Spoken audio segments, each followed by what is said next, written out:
Hey gang, coming to you from Galesburg, Illinois.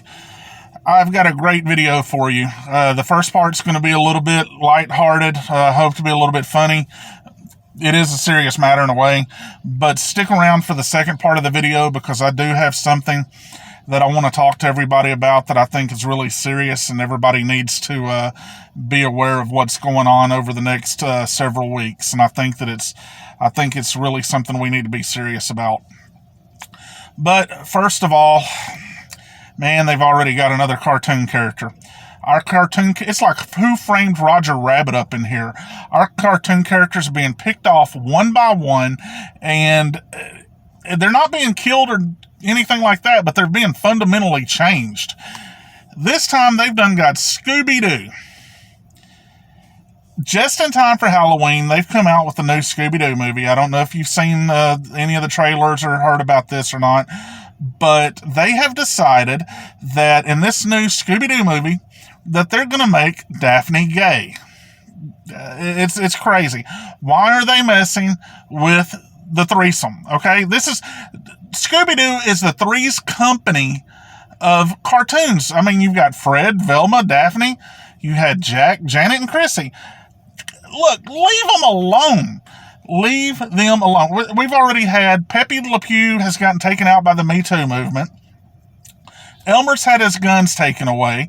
And I'm pretty much sure that they've tried to get Yosemite Sam for being at the January 6th protest. But anyway, back to Scooby-Doo. So, yeah, they've pretty much put Daphne into a love interest with some I guess fashion designer or something. Go figure. Talk about stereotypes, right? But here's the problem that I'm having with this. Now follow me. There is so much low-hanging fruit out there in cartoons that they don't have to go and attack the innocent cartoons. Even let's take a look at Scooby-Doo for a second. If you want to out somebody in Scooby-Doo, let's talk about Shaggy and Scooby. These two, okay, they eat so much, they get paranoid. They're the ones that get the most scared. But Shaggy, you never see him gaining weight. I think the case could be made that Shaggy is a stoner.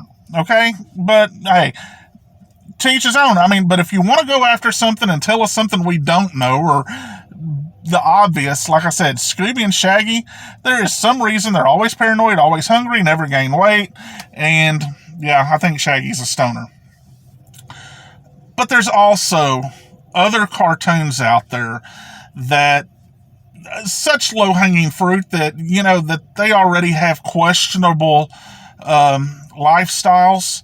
And if you want to go after those cartoons, Peanuts, for example. Why is Marcy always calling Peppermint Patty sir? Has anybody ever wondered that, or has that ever been questioned? And Schroeder. What is the deal with this kid playing the piano? Lucy is practically throwing herself at this kid all the time, laying on top of his piano, and I don't recall one episode that this kid ever looked up from the piano. I'd like to know what posters Schroeder has hanging on his wall. I kind of wonder if it would be Elton John or Liberace, but hey, to each his own. Now, third cartoon that I'm going to talk about. I have never been a Sesame Street fan, but let's take a look at Sesame Street. What kind of street is Sesame Street to live on? First of all, street level, you've got Oscar the Grouch living in a trash can homeless. What kind of street is Sesame Street when you have homeless cartoon characters? Now, the case could also be made that Oscar, well, the fact that he's a grouch is because he's grumpy and homeless, but could Oscar actually be an addict? I mean, he looks pretty rough, but again, kids, why are we letting our cartoon characters live in trash cans? Also, if you want to go after a couple of characters, and about lifestyles, low-hanging fruit here, but Bert and Ernie. Bert and Ernie share the same bunk beds, but you're going to go after Daphne? Give me a break. Really? Now, last one on Sesame Street, and I was never a Sesame Street fan, and I hope not to offend anybody here, But Big Bird is 8 foot tall. I looked it up, assuming, yeah. But Big Bird is 8 foot tall. The last time that you see a guy that's 8 foot tall wearing that many feathers, he's probably belongs at one of those story hours that you've seen recently on the news. Or being Big Bird belongs in the bird cage.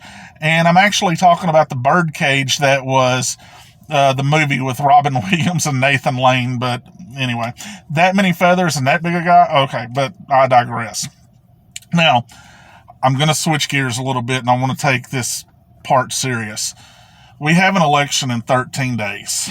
13 days, I believe, the news believes, everybody believes that there's going to be a red wave, that the Republicans are just going to just take over Congress, take the Senate, and we already know that once that happens, they're going to be trying for the 25th Amendment with Joe Biden and testing his cognitive abilities and just his fitness to be president. But here's what concerns me. They know it's coming. I believe the Democrats and the left know that this red wave is coming. And it's a great thing if this happens. However, what I think people are failing to realize is the election is on November 8th. That new Congress is not sworn in until, I think, January 3rd, okay? So basically 2 months away. The current administration, the current Congress and Senate, I think, are going to be just like a wounded animal. After November 8th hits, they have nothing to lose. Gas prices, and I'm looking at the sign right here, is $3.96 a gallon. It's going up. I think the lowest I've seen in the past couple of days is $3.29 a gallon. But we all know that, Biden has been selling us out with our oil reserves and trying to keep this gas prices low. But I told everybody when I started my channel that I did not want to be one of these individuals that come on here and say, look, the sky is falling. It's the end of the world as we know it. But this is something that really does concern me because, like I said, after November 8th and the people have spoken and the red wave has hit, there is absolutely nothing left to lose for the left and the Democratic Party. And I'm hoping this country can hold out until January 3rd, until all of the new congressmen and senators are sworn in. But I'm just telling you, hang on, be vigilant, be prepared, because I don't know what's going to happen, because, like I said, they may try to burn the entire place to the ground, because they're not going to want to relinquish the power that they're fixing to have to relinquish, and they're not going to want to let their agendas go by the wayside, because they're backed into a corner, and we're really fixing to see over the next couple of months what's going to happen. And I think it could be a very difficult, trying time, and just I want everybody to think about that scenario. But again, thank you for watching the video. Please like, share, and subscribe. I am fixing to take off towards Walcott, Iowa, and I'm planning on possibly doing a video from the world's largest truck stop, which is the I-80 truck stop. I call it the Disneyland for truckers. It's a really cool place, but I may give a walk around tour video and inside of there. But until next time, keep your armor on. Thank you for watching.